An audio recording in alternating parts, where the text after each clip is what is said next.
Okay, welcome back to whatever this is, and I guess I'm just a Civ YouTuber now. But today, we're going to be talking about governors, which is an incredibly important part of the game. Of course, this is only if you have the DLC for Civ 6. If you're playing the base game, governors do not exist, so I don't know why you would be watching this video, but hey, again, I feel like most people have the DLC by now if you're playing Civ 6. So this video is going to be about going through the governors, breaking down generally like what order you want to get them in, which ones are the most important and the most powerful, what are the best promotions to get, and like who to prioritize. So without further ado, let's go for it. Or actually, with further ado, real quick, I do stream a lot on Twitch, so if you want to check me out on Twitch, I did just make a separate account for streaming Civ, so if you want to see it live, go ahead and follow that, and if it gets enough traction, I'll start streaming over there. Anyway, sorry for the self-promotion, but let's get straight into it. So, the order I'm going to go in is basically who you should be prioritizing first. And generally, that is pretty much always going to be either Magnus or Pingala. So, the question of who to go first really depends on your game. To show it off here, like with this kind of start, I would probably still go Magnus, but I'm also very biased. I generally prefer to go Magnus first in most games, unless if you have a capital that is going to have a ton of growth and is going to be like very quick to 5, 6, 7 population, then I would go Pingala first. But let's just start with Magnus, because that's who we're going to start with in this game, and we'll go through his abilities. So the reason to pick Magnus first is, of course, his ability that you get when you put him in your city after the 5 turns wear off and he's established. Which, by the way, if you don't know, for every governor, once you have earned them and you choose what city to put them in, it takes 5 turns, or it'll tell you right here, before they are established in the city, or before like their abilities start to activate. So keep that in mind. And whenever you switch them around, you'll have to wait the 5 turns again, except for Victor, who establishes in 3 turns, which is very important, but we'll get to that later. So be aware of that. But once Magnus is established, the main thing you're using him for a lot of the early game is Groundbreaker, which gives you 50% extra yields for plot harvest and feature removals. That is huge and incredibly underrated still. I mean, I feel like most very experienced players know about this and know how to use it well. But for those who don't, let's say we had Magnus in the city. And we were gonna harvest this wheat. If you don't know, harvesting, you would put a builder on this tile, and then once you have irrigation researched, I believe, or maybe it's just, yeah, you just need pottery. Irrigation is for bananas and marsh. But once you have pottery, you can harvest this tile, and it will get rid of the wheat, so it'll get rid of the +1 food. But you'll instantly get a bunch of food, and you'll probably grow a population. So what Magnus does is for those harvests, or for the chopping of woods, or the clearing of rainforest, or the harvesting of maize here, you just get a bunch of extra whatever you would have gotten. So instead of getting, maybe 1 population, you'll get 2 from harvesting this. Or instead of chopping this woods out and it's shaving off a turn or 2 from whatever you're building, it'll shave off 3 turns. Or, whatever the harvesting yield is. And this is incredibly good in the early game, especially if you have a lot of chops. Specifically, chops are the main thing, so chopping forest and chopping rainforest are going to be the thing you use this for most. Is incredible. The reason why this is so good is because, one, it combos really well with his other ability, which we'll get to. But the main thing is, in the early game, it is so important to do things quickly, especially if you are playing on the higher difficulties. So if you really want to get Edamantanki, or if you want to try, like this game, I would think about getting the pyramids. These are wonders that get built incredibly fast, especially, the higher difficulty you go, the quicker these things are going to be built by the AI and by your fellow players if you're doing multiplayer. So having Magnus in your city and being able to chop, like if we were to chop these 2 forests out, we'd get the pyramids or whatever wonder we're going for out within like a couple turns, and that's so incredibly important, and on the higher difficulties, necessary for getting the things you need. So Magnus being able to help with that is invaluable. And again, it works for every sort of harvest too, so you just get like extra gold, you'll get extra food, It's incredible. You do have to be aware, though, because in this city, for example, I don't have the best tiles in the world. Like, once it starts to expand out, like, further down here, it'll be a better city. But for now, if I were to just chop all my resources, it would leave me with kind of not a great city. So you do have to play the balancing game of knowing when to chop and when not to. But Magnus, again, incredible groundbreaker. So good. And the thing it combos with that I mentioned earlier is this other ability, generally the one you're going to be picking second, which is Provision. Settlers trained in the city do not consume a population. This is also incredible because, as I'm sure we all know at this point, Civ 6 is a game all about city spam and settler spam. Like, it is not like Civ 5 anymore where you can play tall or play wide. Playing tall meaning only a few cities with a lot of population. Wide meaning a lot of cities with fewer population, generally. But Civ 6 is a game where you pretty much have to just settle all of the time. So Magnus letting you not lose a population every time you build a settler is so nice. So you're not just constantly resetting your city, and a lot of times you're going to be putting Magnus in your capital, so not stunting your capital's growth just for the sake of your empire's growth is so valuable. So this combos very well with Groundbreaker, because a lot of times what you're going to do if you don't want to build a wonder, all you'll do is just use your chops, chop your rainforest, chop your woods, and then start to spam settlers out that way and get them out way faster than you normally would, so you can get to your 4 or 5 cities and then start building your game from there. So Provision, incredibly important. A lot of games I will go Groundbreaker into Provision and then maybe start working on some other people. But his other ability, Surplus Logics, is also really good too. Surplus Logistics. That being 20% growth in the city, just very nice. But your trade routes ending here give +2 food. That is the more important part of it. Very good, very nice ability. Because early game, you can send external trade routes if you'd like. It's definitely not a bad option. But personally, when I'm first settling my few cities, I like to do internal trade routes because just to get my cities off the ground a bit, a lot of times will be lacking just a little bit in food or just a little bit in production. They just need an extra boost, and internal trade routes will do that because internal trade routes give you food and production. Magnus, if you send a trade route to a city that has Magnus in it, you're just getting more food. It just makes your internal trade routes so much better in the early game. So it's very nice. I don't really use it that much outside of, the first 50-ish turns, but other than that, still very good for what it's trying to do. As far as Magnus's other abilities, Industrialist increases the power provided by each source of coal power plant, oil power plant, nuclear power plant by 1, and the production by 2. This is really nice. It's a weird ability where I've used it in a bunch of games and I've never felt it, if that makes any sense. It feels like a more win more ability where that city's already, the city that you have this in is probably already going to have power and a lot of production. So just boosting it up even more is nice, but it doesn't feel super necessary, at least in my experience. Those who have played more than me, if you want to correct me in the comments, go for it. But this one, not super necessary in my opinion, but if you want to take it, it's very nice. And then Black Marketeer, strategic resource costs for units are discounted by 80%. This is very nice because, well, I feel like this would be better if you had it in the base game, because the base game unit production with strategic resources is so annoying the way they did it, and with how they updated it with the DLC, generally you're not really gonna have a problem with strategic resource management.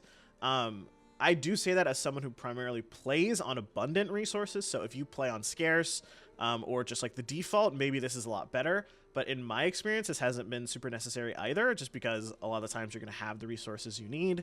But if you're in a game where you're lacking on resources and you only have one source of horses or one source of iron or whatever it is, this can be really nice to get a lot more units out when you need them. But again, it doesn't seem super necessary. There are a lot better abilities on other governors, so I wouldn't stress this one. But you do need to take one of these two to get to the last one if you're trying to, which is vertical integration. The city receives production from all nearby industrial zone buildings with regional bonuses, not just the first. So that is wild. Like if you're playing Germany or the Gaul, or just like if you just like building industrial zones in general, this is a crazy ability because you have your cities all somewhat close to each other, like generally you should be doing to get the district adjacencies or the district combos between cities. And you have like 3 or 4 industrial zones around, let's say, your capital that's just in the central of everything, and you put this in there. It's wild. It's actually so wild, especially if you're going for a science victory where you need a lot of production. This can be a crazy, crazy strong ability. So I definitely recommend it if you like building industrial zones, especially if you build them like very centrally and you're very conscious of where you're putting them. But if you have a very spread out empire and you only built like 1 or 2 industrial zones, this probably isn't really going to do anything for you. So just keep that in mind. But it can be very strong. So that's Magnus. Again, a lot of games you're going to go Magnus first, or you're going to want to. But there are games where you don't have a ton of chops. Like there could be, you get a capital where you have 1 source of woods, maybe 1 wheat, and then nothing around. And then you're just kind of, there's not a lot of reason to go Magnus. So in those games, and for newer players, I would generally recommend pretty much always going Pingala as your first governor. He is incredible. It's very easy to see why. As we know, science and culture, incredibly important in this game, and he's the science and culture guy. So that is very good. But once you establish Pingala in your city, the first ability is going to give you is just a flat 15% increase to your science and culture generated in the city. That is so good. That's so nice. And especially like I was saying earlier, if you have a capital that has higher population, your population in the game drives your science and culture. So the more population you have, the more science and culture you have. So if you have a high population city and you throw Pingala in there, he's going to be boosting that even more. And that's very, very good, especially in the early game. So just generally picking Pingala and throwing him in your capital is pretty much never a bad idea. It's just a lot of times Magnus can be better. But there are going to be a lot of games where you just pick Pingala and forget about it. And he's so good for that. So Librarian is great. His next 2 abilities are almost better by giving you a flat +1 culture and a flat +1 science for each citizen in the city. This is so nice in the early game. Good Lord. Because a lot of times while you're still getting your cities out and making those cities useful, you are starved for science and culture. So having, like, if you can get your city up to 7-8 population and you throw Pingala in there and you get him these 2 promotions, you instantly go from only having a little bit of science and culture to boom, now you have like mid-20s, high 30s, which is so much better and will allow you to speed up your game tenfold. So these abilities are incredible. Again, there are going to be many games where you literally just pick Pingala and get these 2 abilities and don't even think about it. You know what? You're not wrong for that. So Pingala is amazing. His next ability is Grants. Doubles your great people points generated in the city. This is very slept on because great people points in general, you don't realize how important they are until you have a game where you don't have any. And then you're like, why am I so behind and everything? It's because everyone else is getting these great people that are boosting up all of their abilities. So getting double the great people points in a city where you're probably going to have a lot of districts because you're going to want to put Pingala in a high population city. It's a no-brainer. You take this one immediately as well. Earlier the better. It's very, very good. Grants is fantastic. But again, you just want to make sure it's in a city with high population. But if Pingala's in the city, it should be high population. His last 2 abilities are a lot more late game, but they're still incredible. So almost every game I max out Pingala because they're just so good, both off like to win the game yourself for whatever victory type you're going for, and to defend yourself from being from someone else winning. His first ability, Curator, double tourism from great works of art, music, and writing. Again, ridiculous. So like if you're going for a culture victory and you have Pingala in your main culture city, if you have him in a high population city, which you should be, This is incredible. Just getting double tourism. Tourism is the thing you need to win culture victories, so this is perfect. You absolutely should take this pretty much every game. Even if you're not going for a culture victory, it's just nice to fend off people that are going for culture victories. And then space initiative, 30% production increase to all space program projects in the city. This is also incredible. It's kind of tricky though, because there are times where my best production city is going to have Magnus in it. So sometimes you don't get use out of this because Pingala, you're going to want him in your highest population city. But if you're super late game and you're trying to spam out the science victories or the science city projects, you can move him to your highest production city and then just to get this bonus alone, because by that point you're probably doing pretty well in science and culture and everything already, so you don't have to worry about min-maxing all of your stats. So that's Pingala. Magnus, Pingala, these are the two that you're going to want to focus on pretty much every game as your first two picks. But there are times, instead of these two, where you're going to want to pick Amani. So the times where you pick her are going to be very, very, very situational, but it is for her main ability, which is Messenger, can be assigned to a city state where she acts as 2 envoys. So the situations you're going to use her in are, let's say you're playing a war civ, or you want to go to war with somebody, with a close neighbor, and there's a city state in between you and them, and you met them first, or you got enough envoys to where you have an envoy with them at least, and you need 2 more to suzerain them.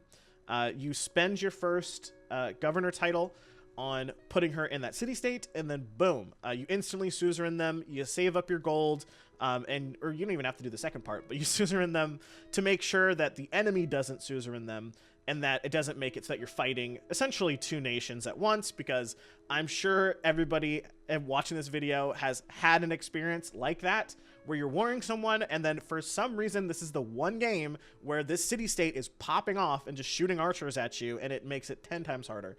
So having them on your side is just nice, just to not have to worry about it. But there are also games where they're actually going to help you. City states are way more active in this game than any other Civ game I can remember. So there are going to be games where they actually are helping you and taking out your enemy units.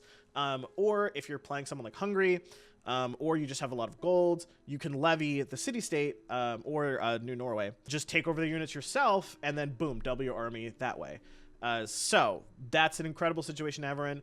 Or you can just do it if you're, again, you have an envoy with a city state that you want. That's going to help you out quite a bit. Let's say you have a really naval civ, like you're playing Portugal or something, and you took God of the Sea, and you first meet Auckland, which is a city state that gives you +2 production to your water tiles, and you're like, oh my god, I have so many water tiles, this would be amazing if I could just suzerain them. Boom, you throw Amani in there, and now your water production is so much better.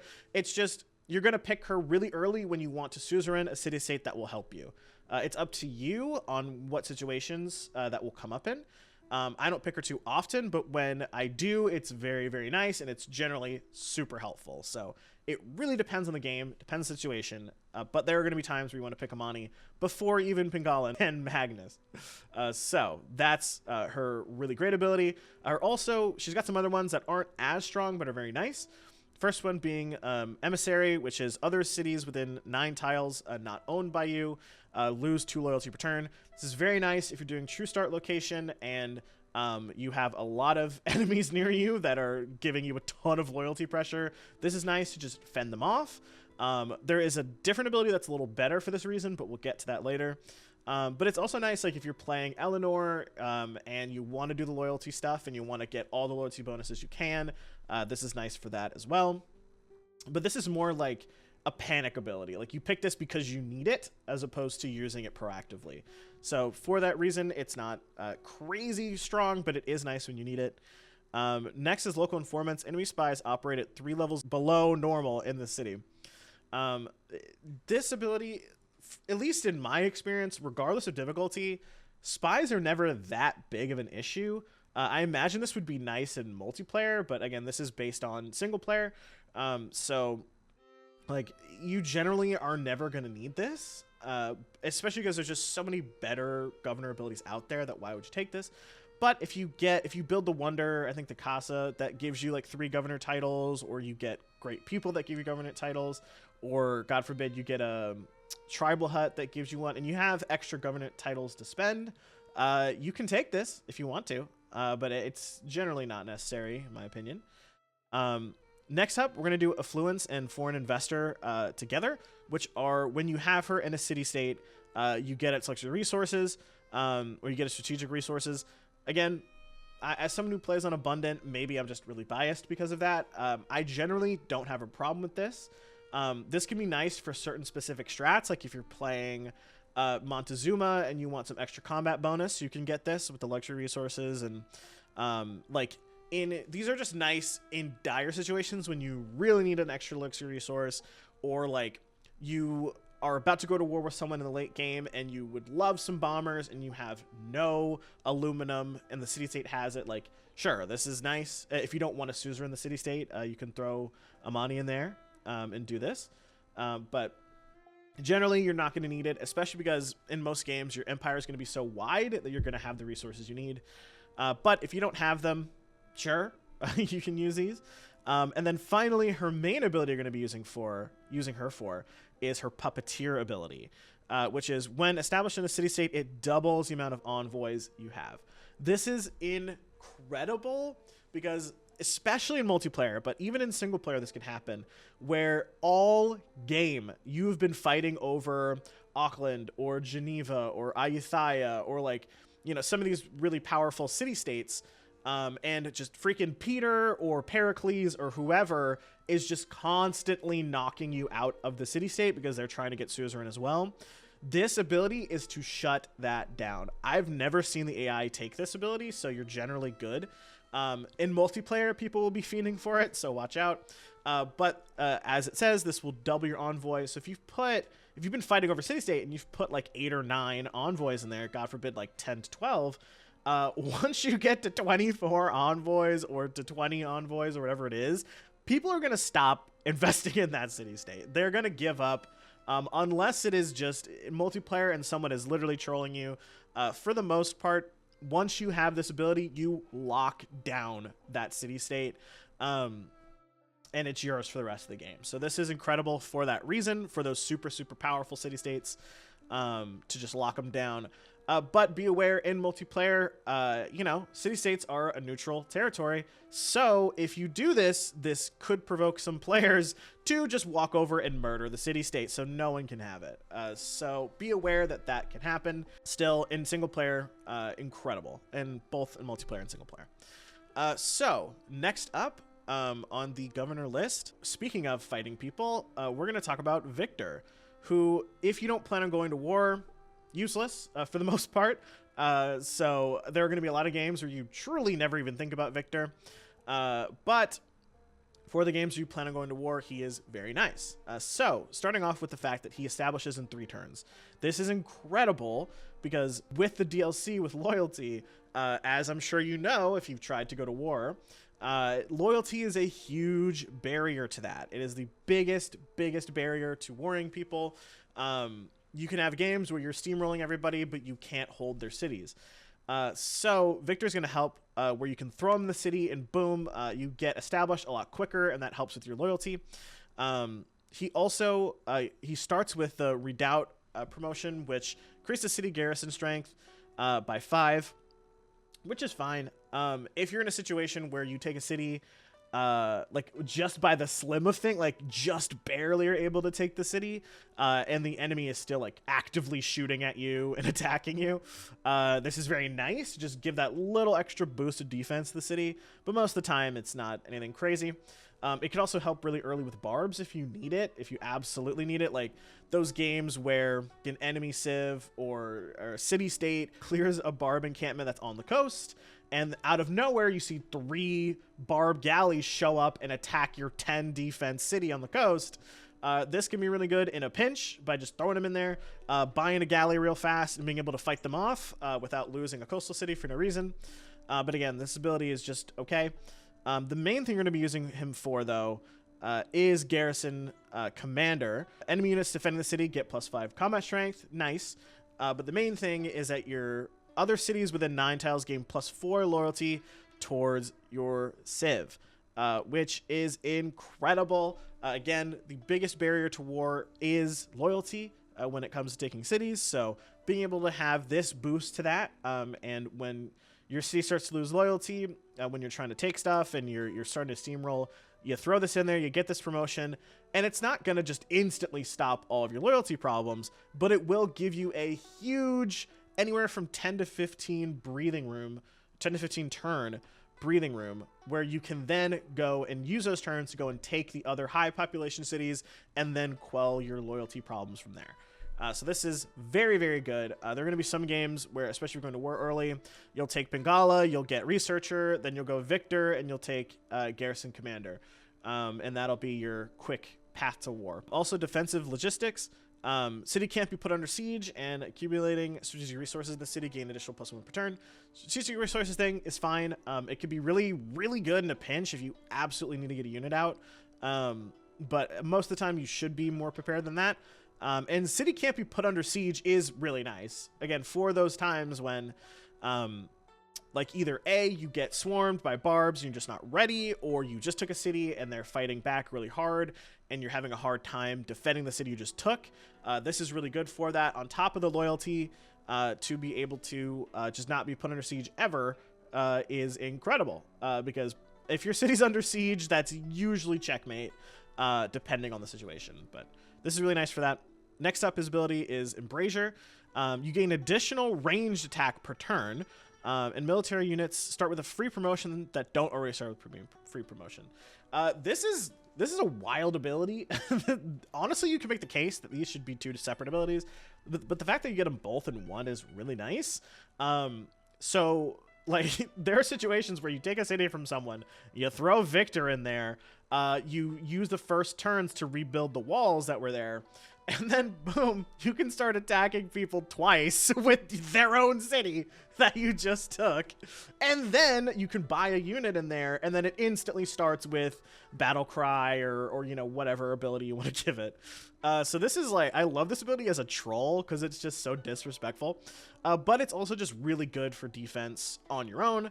Like if you're super in a pinch and someone surprise wards you out of nowhere, or you got barb problems or something, having those two range attacks is so nice. And of course, if you get a unit in that city, obviously having that free promotion is really nice too. So next up, we have his ability, Air Defense Initiative, plus 25 combat strength to anti-air support units within the city's territory when defending against aircraft and ICBMs. So this is pretty much never going to come up if you're playing single player. Even if you are on deity, by the time you get to air combat, most games you're going to be ahead of the AI, so you have to worry about it, or they don't build anti-air. The AI has gotten better at it, but I've literally seen them with anti-air once. So it's generally you're never going to use a single player. In multiplayer, this would actually be really nice if you have someone that's going for a Dom victory, and you have the resources to defend yourself. A single player, this isn't really going to come up. And then finally, arms race opponent, 30% production to increase all nuclear armament projects in the city. Those do take a good amount of time, so it is nice for that extra boost. But you don't, to win a Dom victory, you really don't need nukes at all. Like it can be very nice in the very, very, very end game when you already have like taken over an entire continent and you just need to go across the sea, take some capitals, and end the game. Having nukes for that is really nice, but even then you don't need it. You can build giant death robots and generally take out a city in a few turns. If you're going for Dom victory, you're normally going to be ahead of everyone else anyway by the super late game, so you usually won't need this. But if you are in a really, really close game and nukes would turn the tide, this can help. But it's never come up for me personally, but again, I think this would be a lot more helpful in multiplayer.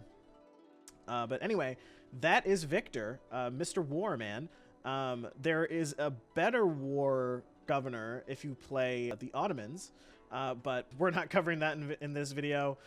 Maybe I'll do like an individual Civ guide one day, and we'll get to that, but alas, that's Victor. So what that leaves is the last three governors here. And before we get to the last two, since they're kind of similar, we're going to talk about Liang next. Liang here, she is kind of like your all-around governor. Generally, I like to pick Liang up maybe third or fourth, depending on the game. And I'll prioritize her more depending on the scenario, because she has a couple abilities that are really good. But starting off with her main ability, Guildmaster, all builders in the city receive +1 build charge. This is the main reason why you're going to be picking her up. This is so nice, just so nice. What I love to do with Liang is once I'm starting to get rolling and I have all the main abilities I need, I'll pick up Liang, throw her in a city, and then make that city just spam out like 10, 15 builders, like whatever I need to go crazy with the serfdom card. And that'll give your builders a sweet 6 charges, which is so good. And then, God forbid, if you also have the pyramids, that's insane. So this ability is so nice. You're going to use it pretty much every game. If you're not using it, please do. It's very good. Next up, we have Zoning Commissioner, 20% production towards constructing districts in the city. This is just a nice little boost. You don't really need it. It's basically the city patron pantheon, but in a singular city. And I believe this stacks with that as well. So if you already have that, building districts in basically half the time is very nice, especially if you combo that with Hungry or other civs that get district or like Amanitore, that give district production bonuses.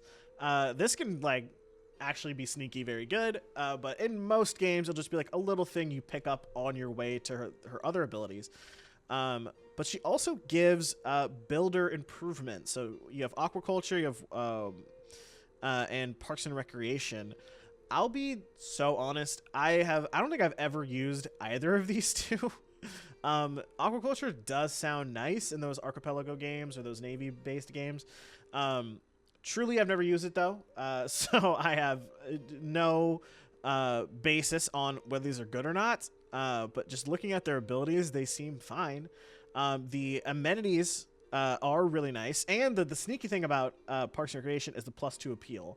So if you're going for a culture victory, this does seem like it would be quite helpful because you're already going to be spamming out improvements, whether that's natural parks or that's seaside resorts or ski resorts or whatever. Just having extra things you can do to give you just that little bit more of appeal is really nice. So I imagine this would be great for culture victories, but other than that, not super helpful unless you're like starved for amenities. And then speaking of amenities, you have Waterworks, which gives you housing for neighborhoods and aqueducts.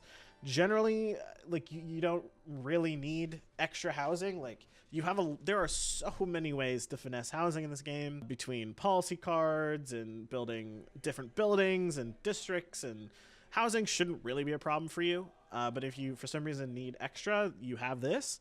And then the +1 amenity for canals and dams is really nice.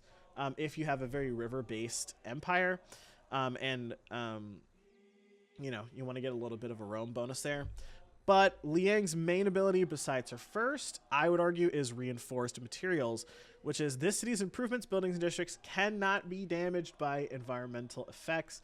That is incredible, because especially those who've played this game a long time, you know you have those games where you settle a city, and the game decides we're going to make this city hell, and we're going to give it droughts every 5 seconds. The city is always going to be in a drought, or there's always going to be a hurricane, or it's always going to be flooding, and you forgot how dams work for some reason and took up all your dam slots. This is incredible for helping out those kinds of cities. Or if you, like, your capital is next to a volcano, or if you want to settle a city on Mount Vesuvius, or whatever you want to do. This is so incredible for just helping out that one city that's just constantly being attacked by nature. So this is incredible for that reason. If you don't have any cities like that, you won't need it. But there are going to be games where this is like the most important ability you need to get. So Liang, amazing for that and for Guildmaster.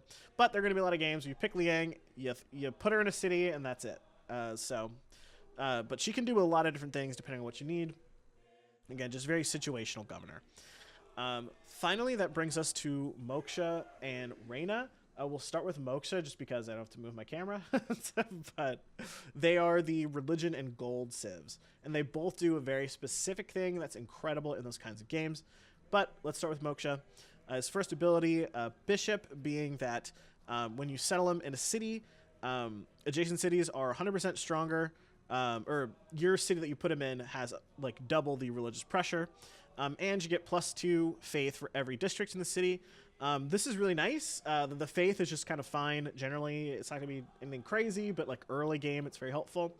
And the religious pressure is very nice for putting him in a city early and not having to use your missionary charges on evangelizing your own cities. If you throw him in like centrally in like a high population city, you can spread your religion to your main cities early and then start focusing on foreign cities. So it's very nice for that. His next ability is Grand Inquisitor, +10 religious strength to combat tiles in the city. Generally, even though on the higher difficulties, the AI loves to spam out religion, even then, at least in my experience, a lot of your religious combat is going to be in enemy territory. There will be times where you'll have to fight in your own city, but you can't control where the AI goes. So even though you have Moksha in a city, you can move him to a city where the enemy is, and then before he even settles in there, they move away. So a lot of times this isn't really going to help you at all, but in the rare situation that it does, I mean, 10 + 10 is huge. So it just, depends. Next on, we have Liang on hands. Shout out D&D. All governor units heal fully in 1 turn in tiles of the city. This is very slept on. Because a lot of times people will take the martyr ability on their apostles and just kind of let their units die so they can get relics and things like that. But if you are having a ton of religious combat, or if you have someone like Peter next to you, or someone that's going to like spam their religion at you early, and you have to defend your faith very early, having this ability is very nice, because healing in 1 turn and not having to build gurus and things is very nice. But there are going to be a lot of games where this literally never comes up, because again, you're going to be doing a lot of religious combat in enemy cities, not your own. So next up is Citadel of God. City ignores religious pressure from units from religions not founded by the player, and you gain faith equal to 25% of production cost when finishing buildings. The faith for buildings is very nice. You don't really realize it until you're like, whoa, when did I get like 1,000 faith? And it's because your city that you have him in is just spamming things out. This is definitely like a mid to late game ability, but the second part is really nice. And of course, ignoring religious pressure from religions not founded. Very, very nice. If you need to, you can move him to bordering cities that are getting pressured, or cities that have like trade routes going to them, or anything like that, to shut down a city trying to get converted. Or if, like a neighboring civ is sending a bunch of missionaries towards you, or apostles, that you don't have the units out, or all your units are in enemy cities, you can throw him in that city and just be like, hey, get out of here. Obviously, it takes 5 turns to establish, so you need to do it a little preemptively. But this can be very, very strong. Before we get to the main one, he also has Patron Saint. Apostles and warrior monks trained in the city receive an extra promotion when receiving the first promotion. That's huge, because in the case of apostles, they already start with a free promotion. So giving them 2 abilities off the bat is incredible. In any game you're going for religious victory, obviously you're going to be taking Moksha, but you are absolutely going to take this ability. This is so good, especially if you combo this with the, I believe it's not candy, but whatever city state that gives you the ability to choose your promotions. This is so gross. This is actually so gross, because you can have units that have +20 like +20 religious combat strength, and have 3 extra spreads, and have and are martyrs, and act as medics, or whatever you need to do, whatever combo you want to go for.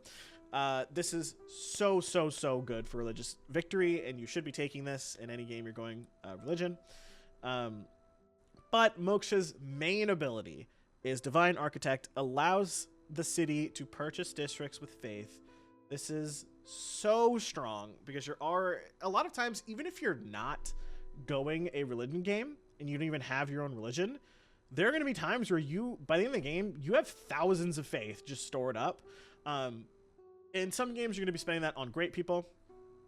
But what you can do with this, obviously this is for mainly if you have a religion game going, and you're generating a ton of faith, is you can do literally anything, because this counts for any district. If you're going a science victory and you want to spam out spaceports, boom, you can start moving Moksha, and within 15 turns, you can have 3 spaceports, bam, bam, bam, which in a good city with production would normally take about 15 turns. So that's insane. And this applies to any district you want. If you want to spam out planes and go war, if you need like literally anything, this is the ability for it. So incredible late game ability, especially for science victories, but can be used for anything really. So good. This is the main thing you're upgrading them for. Patron Saint and Divine Architect are crazy. Moksha, obviously, pretty much only when you're going to go religion, but when you do, you need this governor. Okay, I have moved my camera for the final time so we could talk about Rayna, who is our final governor here. And Rayna also has some really strong abilities. She is going to be kind of another all-around civ because in every game you need gold, but is going to be especially good for gold-focused civs like the Mali or Portugal. So let's get into what she does. So her first ability, land acquisition, acquire new tiles in the city faster, +3 gold per turn from foreign trade routes passing the city. Very, very nice. The new tiles thing is a little slept on because I'm someone that personally loves to buy my own tiles. So not having to worry about that in certain cities is really nice. But also the +3 gold per turn from each foreign trade route city is very good and can be very good early. Because if you have a lot of city-states or if you have a particularly friendly neighbor that is spamming trade routes to you, that is a lot of extra gold. So very, very nice. Her other 2 abilities, Harbor Master, doubles adjacency bonuses for commercial hubs and harbors in the city. Obviously, in most games, that's only going to be an extra like 8 gold. Or if you have some really good ones, maybe like 14 gold or something like that. Just a nice little bonus if you want it. But a lot of like policy cards will get you more gold than this. But early game could be nice, especially if you have like really good harbors and commercial hubs. And a lot of times in a city where you have a harbor and a commercial hub, you're going to be putting them together, and maybe throw in like a government plaza on the coast or something to make them better, but solid gold. Anyway, next ability, forestry management. City receives +2 gold from each unimproved feature. Tiles adjacent to unimproved features receive +1 appeal. This is really nice for very specific civs like Coupe or like Teddy. But in most games, you're going to be improving your resources or you're going to be chopping them. So this is pretty useless in a lot of games, but sometimes can be really nice. And then her other 2 abilities, Tax Collector, +2 gold for each citizen in the city. Again, higher population, more gold. You'll love to see it. Always going to be really good. But a lot of times when you have Rayna, you're also going to have Pingala. So Pingala is going to be taking up your main population city, and then you could put Rayna in a city that also has, 10+ population. Ideally on the coast to get the harbor commercial hub adjacency bonus, but it depends on the situation. But again, always going to be good. And then renewable subsidizer. This one is very specific, but it's wild.